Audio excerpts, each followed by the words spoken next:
les Égyptiens sont le grand cinéma arabe, c'est une tradition, ils ont la plus vieille des traditions de cinéma dans le monde arabe, mais à partir de 60, fin des années 70, on voyait l'émergence d'un vrai cinéma. Et d'ailleurs, c'était à l'image aussi de ce que c'était l'Algérie. On sentait très bien qu'il y avait une sorte une grosse ambition de l'Algérie, aussi bien pour le plan de la culture, le plan aussi. On voit très bien les grands films du cinéma algérien, c'est les années 60, des années 70, exactement comme commençaient à apparaître les grands films algériens des années 70, des équipes qui ont d'ailleurs l'équipe d'Algérie de 82, qui a surpris le monde entier en battant l'Allemagne en 82, à la Coupe du Monde d'Espagne. Et c'était l'époque où d'ailleurs l'Algérie était. Les ambitions algériennes en matière culturelle, par exemple, étaient tellement fortes que même Youssef Chahine disait que sans l'Algérie, il n'aurait pas pu devenir ce qu'il est devenu, alors qu'il est égyptien pourtant, il aurait pu profiter de l'expérience des traditions égyptiennes, mais il a dit lui-même que c'est l'Algérie qui lui a permis de faire le cinéma qu'il fait et de devenir ce qu'il est. Mais puis après, on voit une sorte de déclin à partir des années 80, aussi bien en termes de littérature, en termes les grands écrivains algériens, les grands réalisateurs algériens, c'était quasiment la même époque. Hein. Puis à partir des années 80, on sent une sorte de déclin.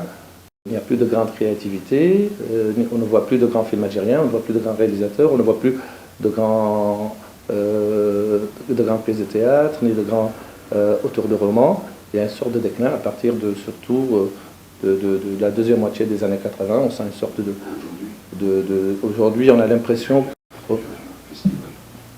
Aujourd'hui, on voit bien qu'il y a d'immenses talents en Algérie, des jeunes surtout, mais ils n'ont toujours pas le même talent que les anciens. Et je pense aussi qu'ils n'ont surtout pas les mêmes moyens, parce que je pense que l'Algérie avait une vraie politique culturelle dans les années 70 qu'elle tarde à avoir aujourd'hui.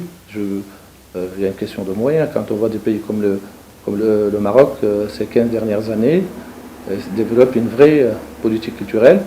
La Tunisie, dans les années 80, 90, 2000, elle a maintenu une vraie politique culturelle avec beaucoup de productions, beaucoup de studios, etc. On voit très peu de films, par exemple, tournés en Algérie aujourd'hui. Alors que c'est un des pays qui offre les paysages les plus divers d'Afrique, aussi bien la montagne, les villes. Des villes comme Alger peuvent servir de très beaux cadres pour beaucoup de films historiques, par exemple. Comment? C'est-à-dire? Alors, on ne peut pas comparer. Le problème, c'est qu'il n'y a pas réellement de cinéma mauritanien. Hein. Il y a quelques auteurs mauritaniens. Il n'y a pas de cinéma mauritanien à proprement parler. Il y a l'émergence aujourd'hui de nouveaux jeunes avec la maison de nouveaux jeunes talents aujourd'hui, notamment à Dar Cinemaï, la maison des cinéastes de Nouakchott, avec des jeunes Abdelrahman Ahmed Toto, comme Dendou, comme des jeunes qui essaient d'être créatifs, mais le problème n'est pas il n'y a ni mécène, ni politique culturelle de l'État. Bon, on le comprend, c'est un pays pauvre, donc il y a d'autres soucis que de s'occuper de ce genre de la culture, quoi. Niger, Mali. Ils sont à l'image. Le Mali a de vrais cinéastes. Parce que le Mali a eu la chance d'avoir des cinéastes de très haut niveau, notamment formés justement à l'image d'ailleurs des cinéastes mauritaniens.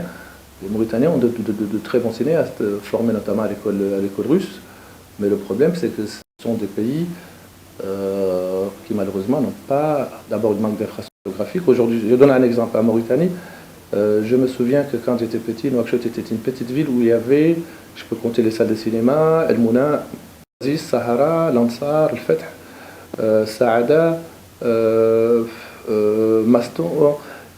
Il y a à peu près pour une ville à l'époque de 100 000 habitants. À l'époque, aujourd'hui c'est 1 million d'habitants, mais à l'époque, quand moi j'étais petit, c'était une ville de 100 000 habitants où il y avait quelque chose comme une dizaine, une quinzaine de salles de cinéma. Il n'y en a aucune.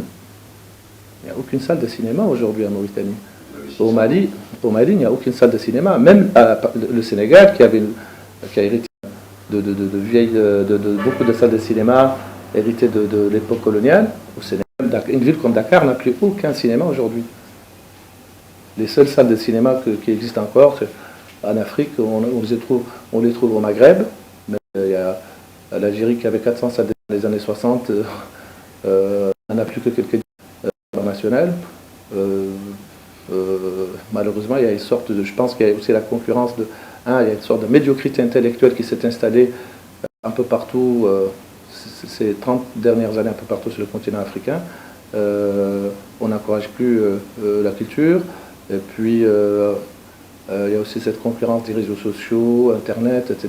Les DVD donnent plus accès aux images, aux films, et les chaînes de télévision aussi. Le problème, c'est qu'il n'y a pas de qualité. Les gens ont plus tendance aujourd'hui, on prend un pays comme le Nigeria, qui est de presque plus de 170 millions d'habitants, une vraie industrie cinématographique, mais qu'est-ce qu'ils produisent? Des sortes de ce qu'ils appellent Hollywood, de petites séries à l'eau de rose tournées en 5-10 minutes, et il n'y a plus et le grand cinéma, le vrai cinéma nigérian aujourd'hui, si pour le voir, il faut peut-être aller à Londres ou à New York. C'est exactement la même chose pour l'Algérie. J'ai l'impression que les grands films algériens, les grands auteurs algériens ont du mal à... Ça fait très longtemps, moi j'ai vu tous les grands films algériens des années 70-80, et aujourd'hui j'ai du mal. Les grands films signés par un Algérien, en général, c'est des films produits en France. Ou coproduits, ou tournés en partie en France, alors que ce n'est pas le talent qui manque dans ce pays.